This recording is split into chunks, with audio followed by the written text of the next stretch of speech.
It's your boy Slow at ngayong araw papasok tayo ng sarili lang yung dala.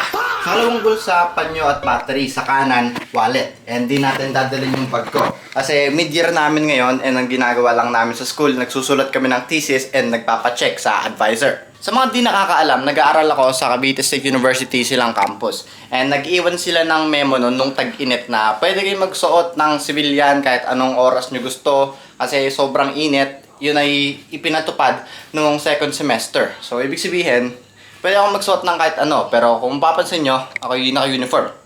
Kasi syempre, tinatamad akong maghanap. Kahit na gantong karami yung, kahit ganyang ka-colorful yung ano ko, damitan ko.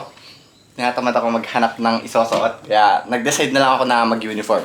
And since anong oras na rin, nag-guest, tara na. Good morning, Dasmariñas! Papasok na si Dasma Boy Slow! Ano yung bag ko? Joke lang.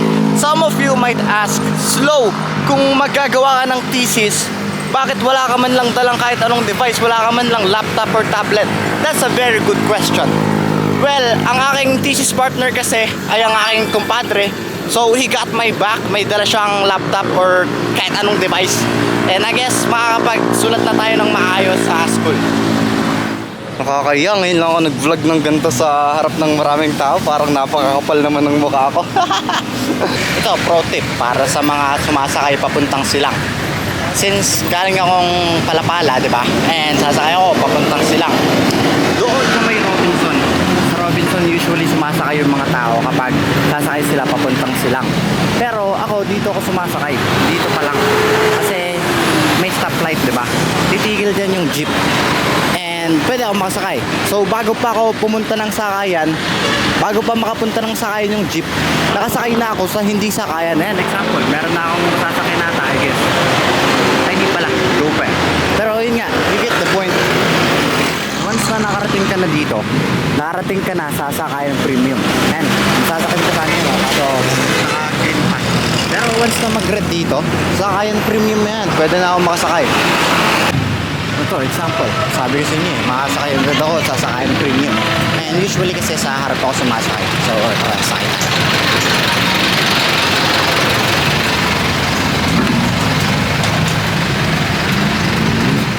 Kahit anong mangyari, lagi akong sa harap na upo. Kahit maubos yung oras ko. Aba, sa harap ako na upo. Kasi wala lang, medyo nakakahilo sa likod eh. And sanay ako talaga sa harap umupo. Yan. Kakalanding ko lang sa school and low-key sana akong umuwi. But at the same time, kailangan ko to para matapos yung degree ko. Kaya bilang isang mabuting mag-aaral, papasok tayo kahit tinatamad. And ngayon, nandito na tayo sa school. And akit na tayo. Boy! Ano? Tara na! Akit tayo, tara. Sige. Yan! Pamatay. Akit pa lang ako eh. Wala kang dalang bag. Wala boy kasi... Hindi, literal, pumasok ako walang dalang bag. Ako din boy kasi... Ba't ako papasok? As in, wala kang dalang bag. Kasi ang gagawin ko dito, wala. Diba? Papabigat lang ako, tapos mangangalog lang akong piso. Dali, medyo ko may 5 ka. Wala. Jax, may 5 ka, Jax? Kahit may 5 ka. Agang-aga, nang buburaot. Diba?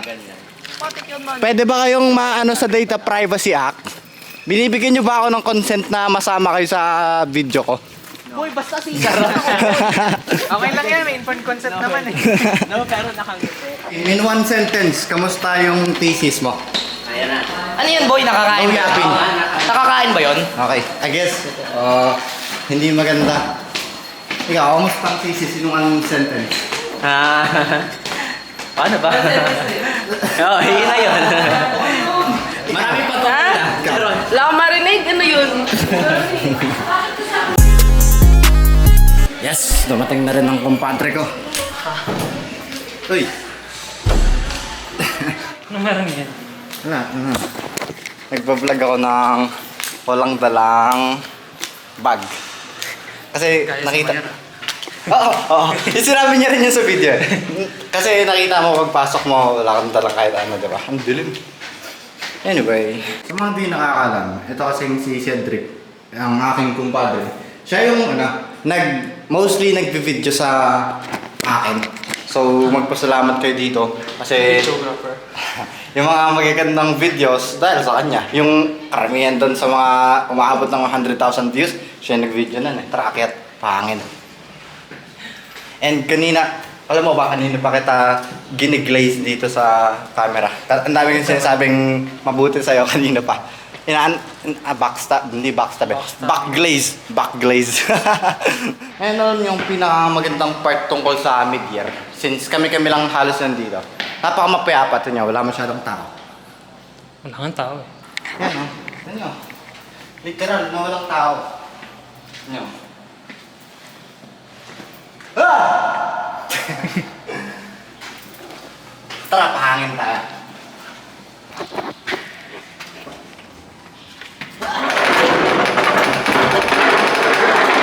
Diba? Ang chill, patambay-tambay lang.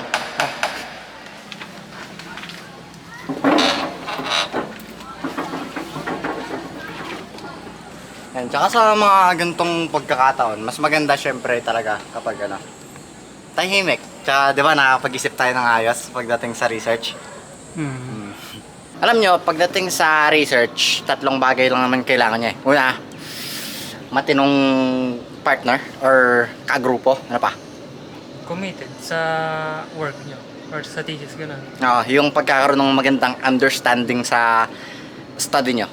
And of course, syempre, pinaka-importante, magkaroon ka ng maayos na literature para ma-back nun yung mga claims mo, para masabing worth it talagang i-pursue yung thesis mo. Tsaka pagdating sa thesis, wag po tayo magiging masyadong mayabang or masyadong overconfident. Kasi syempre, tulad ng sinabi mo, Na kailangan yung magkoconsult lagi sa mga teachers, gano'n. Kasi like, mostly sa kanila batay ba? Or sila nang bibigay ng direction mostly sa thesis na gano'n. kumbaga, don't act like you know everything. Diba? Yan, kakatapos lang namin mag-film and sabi ko sa inyo, ito talaga yung pinaka-best na videographer. Oh, yun na naman siya. Dumating na siya. Ayun na. What's up, no? Ayun na, na-reunite na naman kaming Hala, oo nga, no, yung last time na nakita nyo kaming tatlo na magkakasama. Asan na to? Yung last time na nakita nyo kaming tatlo na magkakasama sa ano pa? Sa Kawit. Ay, hindi tayo tatlo. Tayong 4. Ayun, at dahil nakita mo na kami dito sa taas, tara baba.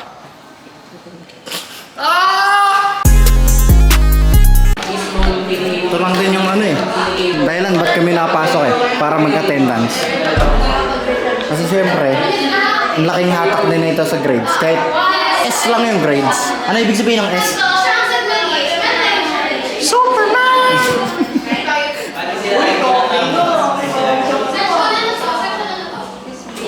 ABC po. Okay, so apparently, na-move yung aming defense week. Ano ba yung pinagsasasabi mo kanina sa kanila? Yung ina-announce mo? Wala nung kisarapin naman pa. Which is magiging ilang weeks from now? So kailangan ba this week tapos na tayo ng chapter 2, next week tapos na tayo ng chapter 3 kasi 20 to 24 ay defense week na. Ilang weeks from now? I mean 2 weeks ba? Which is 3 weeks from now talaga dapat. Kaya ngayon, naging na lang. 2 weeks from now na. Diba? Hindi mo yung redefense. Ano yun? O may redefense para sa mga hindi makakatagos. Let's go. Nakausad din kami. Ilang linggo din kami hindi makausad dito sa topic namin. 1 week siguro. Ilang linggo yun. Tapos ngayon, finally, okay na yung topic namin. Dahil tapos na lahat ng mission ko ngayong araw, pwede yan. Bye-bye. Uwi na ako.